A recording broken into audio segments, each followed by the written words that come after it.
తాకట్లో ఉన్న మీ బంగారాన్ని విడిపించి ఆ రోజు ఆన్లైన్ రేటుకి కొంటాం. Sharma gold company. వాగర్థావివ సంపృక్తౌ వాగర్థ ప్రతిపత్తయే జగతః పితరౌ వందే పార్వతీ పరమేశ్వరౌ. ఆదిత్యాయ చ సోమాయ మంగళాయ బుధాయ చ గురుశుక్ర శనిభ్యశ్చ రాహవే కేతవే నమః. శృంగేరి జగద్గురు పీఠాధిపతులకి కంచి పీఠాధిపతులకి నమస్కారములు తెలియజేసుకుంటూ కార్యక్రమాన్ని ప్రారంభిద్దాం. ద్వాదశ రాశులకు సంబంధించి 1 జూలై నుంచి 15 జూలై వరకు వివిధ రాశుల్లో జన్మించినటువంటి వారికి ఏ విధంగా ఉండబోతుందో తెలుసుకునే ముందు గ్రహ సంచారం గురించి తెలుసుకుందాం. వృషభ రాశిలో శుక్రుడు, అలాగే మిథునంలో రవి గురువు, కర్కాటకంలో బుధుడు, సింహంలో కుజ కేతువు, అలాగే కుంభంలో రాహువు, శని మీనంలో 13 జూలై నుంచి శని వక్రీకరించే స్థితి పొంది ఉంటాడు. అయితే ప్రధానంగా గమనించుకున్నట్లయితే చాలామంది ప్రేక్షకుల్లో ఉన్నటువంటి చాలా సందేహాలు, కొన్ని చెప్పినటువంటి విషయాల్లో కొన్ని మాకు ఫలితాలు సరిపోవట్లేవు అని అంటున్నారు. అంటే దీని అర్థము చాలామంది చూసుకునేటువంటిది ఈ సన్ జొడాయిక్ సైన్ ద్వారా చూసుకుంటున్నారు. అంటే ఈ ఉదాహరణకు చెప్తున్నాను, 23 జూలై నుంచి 22 ఆగస్టు మధ్యలో పుట్టినటువంటి వాళ్ళకి లియో సైన్ అని చెప్తారు. కాబట్టి సింహరాశి గురించి చెప్పేటప్పుడు ఆ 22 జూలై నుంచి 23 జూలై నుంచి 22 ఆగస్టు మధ్యలో పుట్టిన వాళ్ళు చూసుకుంటున్నారు. అది తప్పు. మీరు జన్మించినటువంటి జన్మ తేదీని అనుసరించి ఒక నక్షత్రము, ఆ నక్షత్రాన్ని అనుసరించి రాశి ఉంటుంది. ఆ రాశి ప్రకారమే మీరు చూసుకోవాలి. ఇది సరైనటువంటి విధానము. కొంతమంది నామ నక్షత్రం చూసుకుంటున్నారు. ఉదాహరణకి శ్రీనివాస్ అని చెప్పి అనుకున్నాం అనుకోండి, చాలామంది సి అనే అక్షరం ఈ శతభిష నక్షత్రంలో ఉంటుంది కాబట్టి కుంభరాశికి చూసుకుంటున్నారు, తులారాశికి చూసుకోవాలి. కృష్ణవేణి అన్నప్పుడు మిథున రాశి చూసుకుంటున్నారు, అది కూడా తులారాశి, అలా చూసుకోవాలి. కాబట్టి మనం అనేక విధాలుగా ఈ శాస్త్ర ప్రకారము మనకు ముందుకు వెళ్ళినట్లయితే తప్పకుండా ఆ ఫలితాలు అనేటువంటివి మనకు సరిపోతాయని చెప్పవచ్చు. ఇక ఆలస్యం చేయకుండా వివిధ రాశుల వారికి ఈ 1 జూలై నుంచి 15 జూలై వరకు ఏ విధంగా ఉండబోతుంది, ఆదాయ వ్యయాలు, ఖర్చులు, అలాగే పరిస్థితుల అనుకూలత, ఇవన్నీ కూడా క్లుప్తంగా మనం తెలియజేసుకునే ప్రయత్నం చేద్దాం. ద్వాదశ రాశులలో 2వ రాశి అయినటువంటి వృషభ రాశి వారికి జూలై 1వ తారీఖు నుంచి 15 జూలై వరకు కూడా ఏ విధంగా ఉండబోతుందో తెలుసుకునే ప్రయత్నం చేద్దాం. ఈ యొక్క వృషభ రాశిలో జన్మించినటువంటి వారికి రాశ్యాధిపతి అయినటువంటి శుక్రుడు రాశిలోని సంచారం అద్భుతమైనటువంటి యోగ కాలము. స్త్రీ మూలకంగా వచ్చేటువంటి సమస్యల్ని పరిష్కరించుకోగలుగుతారు. స్త్రీ సాంగత్యం చక్కగా ఉంటుంది. అనగా మీ యొక్క పనులకి ఇతరులు, స్త్రీలు ఖచ్చితంగా సహాయ సహకారాలు అందిస్తారు. ముఖ్యంగా నూతన వ్యక్తులు పరిచయం అయ్యే అవకాశం ఉంటుంది. విందులు వినోదాల్లో పాల్గొనే అవకాశాలు ఖచ్చితంగా ఉంటాయి. అంతేకాకుండా ధనపరమైనటువంటి సమస్యలు తీరుతాయి. గృహంలో మార్పులు, వైభోగానికి సూచించేటువంటి గృహోపకరణాలు కొనుగోలు చేసే అవకాశము శుక్రగ్రహ సంచార ప్రభావంలో కలుగుతుంది. ఇక రవి యొక్క సంచార ప్రభావము ప్రధానంగా జాగ్రత్తలు పాటించాల్సినటువంటి, చేస్తున్నటువంటి ఉద్యోగంలో కలతలు వచ్చే అవకాశం ఉంటుంది. అనగా కొంత చెయ్యని పనికి కూడా మీరే తప్పు పని చేసినట్టుగా మీ మీద నిందారోపణలు చేస్తున్నటువంటి ఉద్యోగస్తులకి కలుగుతాయి. ఇక వ్యాపార పరంగా చూసినా, వృత్తిపరంగా చూసినా, లేదా సర్వసాధారణంగా ఈ వృషభ రాశిలో జన్మించినటువంటి వారికి ప్రభుత్వానికి సంబంధించినటువంటి దండనలు అనేటువంటివి జరుగుతాయి.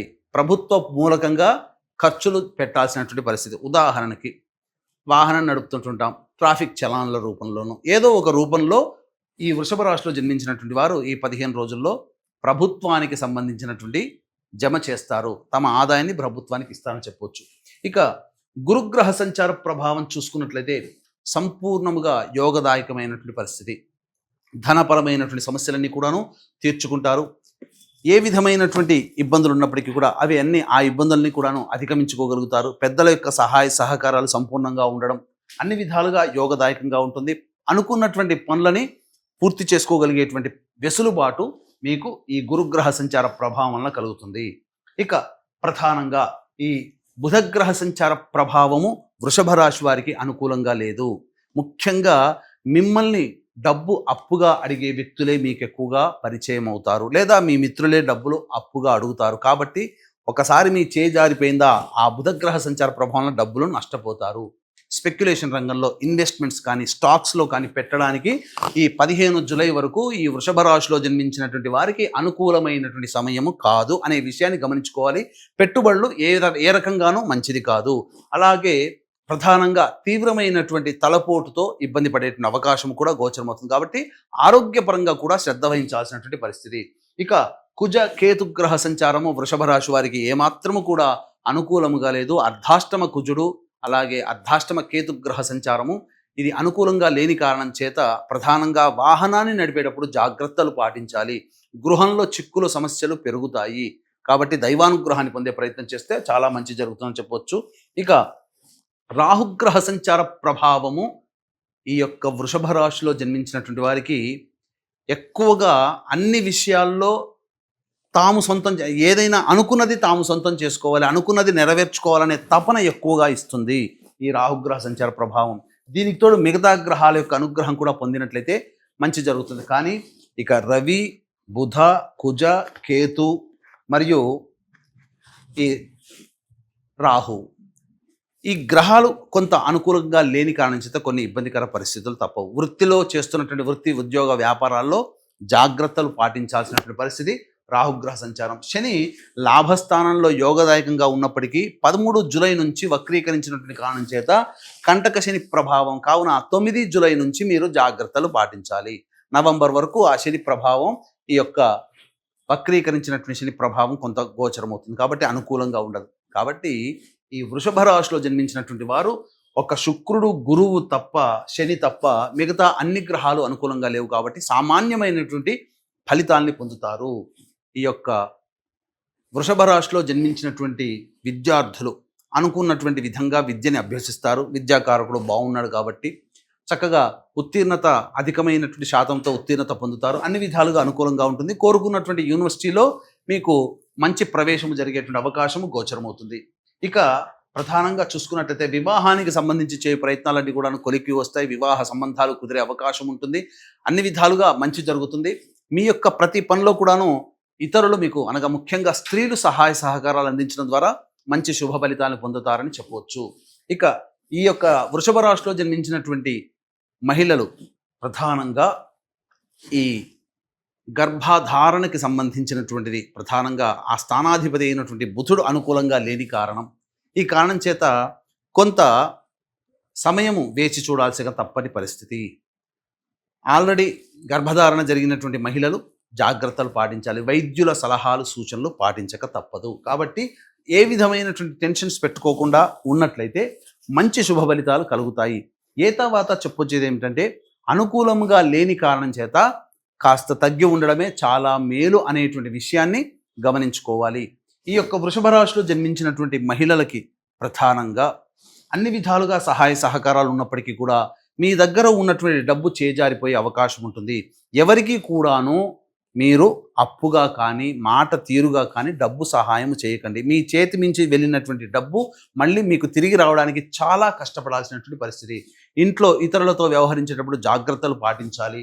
అలాగే కుటుంబ వ్యక్తులతో తరచూ కొంత వాగ్వివాదాలు, విభేదాలు, మీ యొక్క మాట తీరును బట్టి విభేదాలు కూడా పెరిగే అవకాశం ఉంటుంది. కాబట్టి తగ్గి ఉండే ప్రయత్నం ఈ రాశిలో జన్మించినటువంటి మహిళలు కనుక చేస్తే మంచి జరుగుతుంది. కానీ గౌరవ మర్యాదలకు ఏమాత్రం లోటు లేదు. విలువైనటువంటి బంగారు ఆభరణాలు కానీ, చీరలు కానీ, వస్తువులు ఏదైనా కానీ హుందాగా కనిపించే విధంగా ఉండడానికి సంబంధించిన వస్తువుల్ని కొనుగోలు చేసుకొని మీ హుందాతనాన్ని మీరు నిలబెట్టుకుంటారని చెప్పవచ్చు. ఇక వీక్షించేటువంటి ప్రేక్షకులకి కూడా గమనిక, ఈ ఆషాఢ మాసం వారాహి నవరాత్రులు ప్రారంభమై అద్భుతమైనటువంటి సమయం. ప్రధానంగా శనివారం దశమి తిథి స్వాతి నక్షత్రంతో కూడుకున్నటువంటి అద్భుతమైనటువంటి రోజు. ఆ రోజున ప్రధానంగా జాతకరీత్యా విద్య, వివాహ, ఉద్యోగ, దాంపత్య, అనారోగ్య సమస్యలతో బాధపడుతున్నటువంటి వాళ్ళకి శత్రువుల మీద విజయం, కోర్టు కేసుల్లో విజయం సంపాదించుకోవడం కోసం వారాహి అమ్మవారి అనుగ్రహాన్ని అందరికీ అందించాలనేటువంటి సదుద్దేశముతో మరియు ఈ 9 వారాహి దేవతలు 9 రోజులు చేస్తారు కదా, 9 వారాహి దేవతల యొక్క హోమాది కార్యక్రమాలు మరియు మేష, మిథున, కర్కాటక, సింహ, కన్య వృశ్చిక, ధనుస్సు, కుంభ, మీన రాశుల్లో జన్మించినటువంటి వారికి శని దోష పరిహారార్థమై శనీశ్వర హోమములు అనేటువంటివి సశాస్త్రీయముగా జరిపించి శక్తిపాతము చేయబడినటువంటి శంకరుంగలి మాలని మీకు అందివ్వడం జరుగుతుంది. అవకాశం ఉన్న వాళ్ళు కార్యక్రమ తదనంతరం కాంటాక్ట్ చేసి పూర్తి వివరాలు తెలుసుకోవచ్చు. ఇక 1వ తారీఖు నుంచి 15వ తారీఖు వరకు రోజువారీ కార్యక్రమాలలో ఆదాయము, వ్యయము మరియు మానసికమైనటువంటి పరిస్థితి ఏ విధంగా ఉండబోతుందో తెలుసుకునే ప్రయత్నం చేద్దాం. ఇక ప్రధానంగా 1వ తారీఖు రోజున వాహనాన్ని నడిపేటప్పుడు జాగ్రత్తలు పాటించాలి. తల్లిగారి ఆరోగ్యం పట్ల శ్రద్ధ వహించాల్సినటువంటి పరిస్థితి.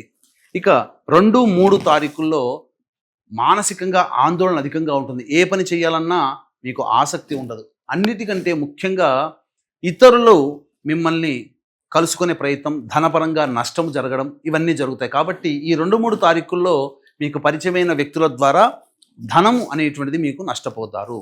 ఇక 4, 5, 6, 7, 8 తేదీలో కనుక గమనించుకున్నట్లయితే చాలా మటుకు కోల్పోయినటువంటి సంబంధాలన్నీ కూడాను పూర్తిగా మళ్ళీ మీకు తిరిగి సంప్రాప్తమయ్యే అవకాశం ఉంటుంది. ధనపరంగా అన్ని రకాల సమస్యల నుంచి మీరు బయటపడతారు. ఇక మరీ ముఖ్యంగా గమనించుకున్నట్లయితే విందులు వినోదాల్లో చక్కగా పాల్గొంటారు. ఖర్చులకు మించినటువంటి ఆదాయం మీకు లభించడం ద్వారా చాలా నిర్భయంగా ఉంటారని చెప్పవచ్చు. అయితే 9, 10, 11 ఈ తేదీలలో ఖర్చులు అధికంగా ఉంటాయి. అనవసరమైన ఖర్చులు ఉంటాయి. మానసికమైనటువంటి ప్రశాంతత ఉండదు.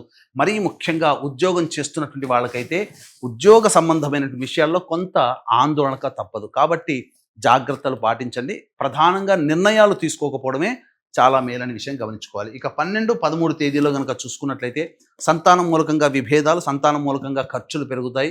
అన్ని విధాలుగా కొంత నిరాసక్తి ప్రతి విషయంలో ఉంటుందని చెప్పవచ్చు. ఏ పని చేయాలన్నా అడ్డంకులు అనేటువంటివి ఉంటాయి. కాబట్టి జాగ్రత్తలు పాటించండి. ఇక 14, 15 తేదీల్లో ఉద్యోగ, వృత్తి, వ్యాపార సంబంధాల్లో మీ కీర్తి ప్రతిష్టలు పెరుగుతాయి. ప్రధానంగా ఒక చక్కటి పనిని పూర్తి చేయడం ద్వారా మీకు అభినందనలు కలగడం లేదా విలువైనటువంటి ఉన్నత బాధ్యతలు మళ్ళీ మీకు తిరిగి పొందడం అనేటువంటిది జరుగుతుంది. అన్ని విధాలుగా ధనపరంగా ఉన్నటువంటి సమస్యలన్నీ కూడాను పూర్తి చేసుకోగలుగుతారు. అయితే వాత చెప్పొచ్చేది ఏమిటంటే ప్రధానంగా మిశ్రమమైనటువంటి ఫలితాలు కలుగుతాయి, సాధారణమైనటువంటి ఫలితాలు కలుగుతాయి. కాబట్టి ఓవర్ ఎక్స్పెక్టేషన్స్ అనేటువంటివి పెట్టుకోకుండా మంచి కాలం కలిసి రావాలనే సదుద్దేశంతో ముందుకు వెళ్ళే ప్రయత్నం చేయండి తప్ప మీ యొక్క జీవితంలో ప్రధాన నిర్ణయాలు తీసుకోవడానికి సమయం అనుకూలంగా లేదు. ఉన్నదాంతో మీరు కంటిన్యూ అవ్వండి. అన్ని విధాలుగా ప్రశాంతంగా ఉంటుందని చెప్పవచ్చు. ఇక ఈ వృషభ రాశిలో జన్మించినటువంటి వారికి సాధారణంగా వచ్చేటువంటి సమస్యల పరిష్కారం కోసం ప్రతి మంగళవారం సుబ్రహ్మణ్య స్వామికి అభిషేకము, అర్చన జరిపించండి. చాలా సమస్యలు తగ్గుముఖం పడతాయి. ఇప్పుడు చెప్పినటువంటి సమస్యల కంటే ఇంకా ఎక్కువగా మీరు సమస్యలు ఎదుర్కొంటున్నట్లయితే దగ్గరలోని మంచి ఉపాసనాపరులైనటువంటి జ్యోతిష్యులను సంప్రదించి వారి సలహాలు, సూచనలు పాటిస్తే మరింత మెరుగైనటువంటి స్థితిని పొందుతారని తెలియజేస్తూ సర్వం శ్రీ ఉమామహేశ్వర పరబ్రహ్మార్పణమస్తు.